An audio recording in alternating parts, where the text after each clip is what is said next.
من الشیطان اللعین الرجیم بسم اللہ الرحمن الرحیم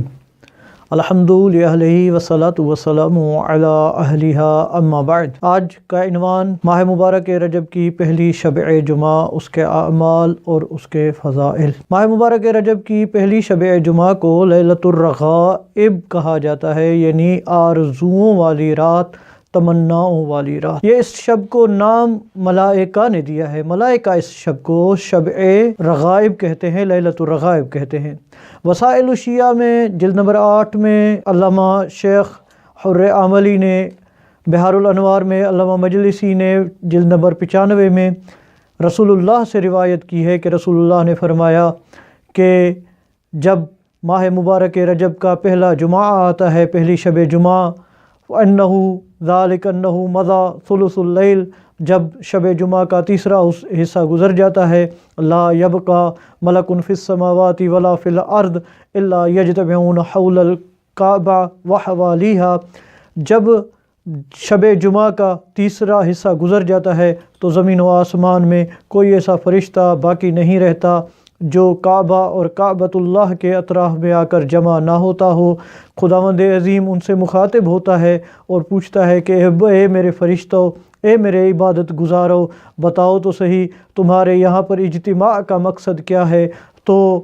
سب فرشتے مل کر رب العالمین سے عرض کرتے ہیں، گزارش کرتے ہیں، یا ربی حاجتنا الیک، پالنے والے ہماری حاجات کو ہم سے تو زیادہ آگاہ ہے، ان تغفر لصوام رجب، ہم فقط اتنی گزارش کرتے ہیں کہ ماہ مبارک رجب میں روزے رکھنے والوں کی مغفرت فرما، ان کے گناہوں سے درگزر فرما۔ تو رسول اللہ فرماتے ہیں اس وقت اللہ کی آواز آتی ہے، قد فعلت ذالک، اے فرشتوں تم نے مانگا میں نے دے دیا، جو بھی اب ماہ مبارک رجب میں روزے رکھے گا میں نے اپنے اوپر واجب کر دیا ہے کہ ان کی مغفرت فرماؤں۔ عزیزو، ماہ مبارک رجب کی پہلی شب، اس کے اعمال رسول اللہ سے روایت وارد ہوئی ہے، نماز کہ جب خمیس کا دن ہو، یعنی شب جمعہ سے پہلا جو جمعہ کی شب آنے والی ہے،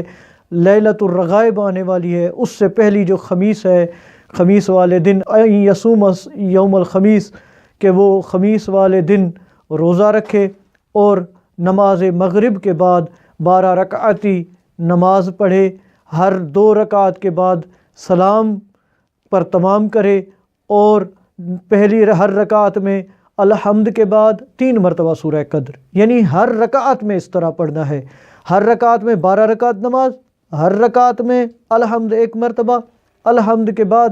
3 مرتبہ سورہ قدر اور 12 مرتبہ سورہ قل هو اللہ احد یا سورہ اخلاص اس کی تلاوت کرنی ہے۔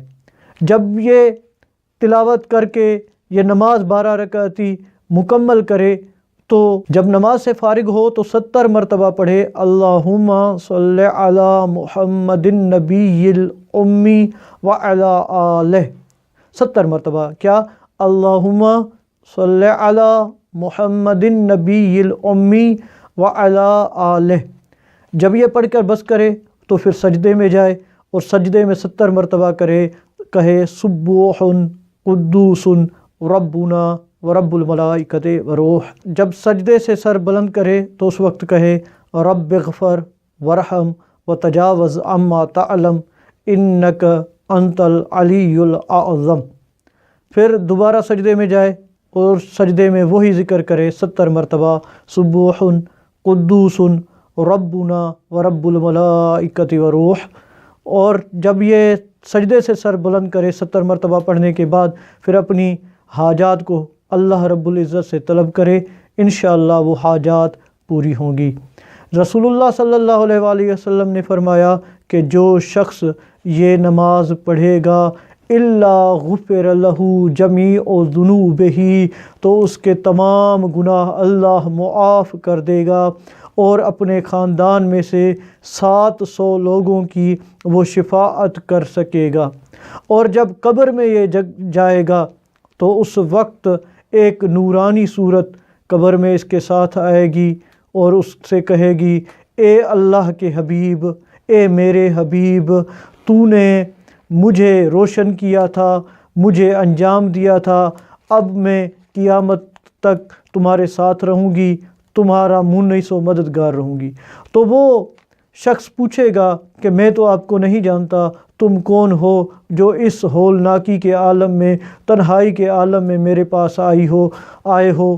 تو جواب آئے گا کہ میں وہی نماز ہوں جو تم نے فلاں سال،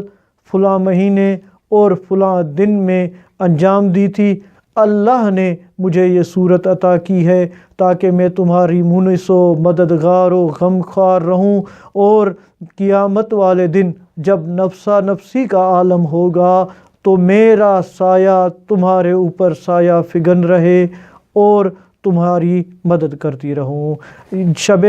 جمعہ کے حوالے سے یہ ایک چھوٹا سا عمل تھا۔ اللہ کی بارگاہ میں دعا ہے کہ ہمیں ان بندوں میں شمار فرمائے جو اس کی اطاعت میں مشغول رہتے ہیں اور معصیت و نافرمانی سے محفوظ رہتے ہیں۔ اللہم صلی علی محمد و آل محمد وعجل فرجہ۔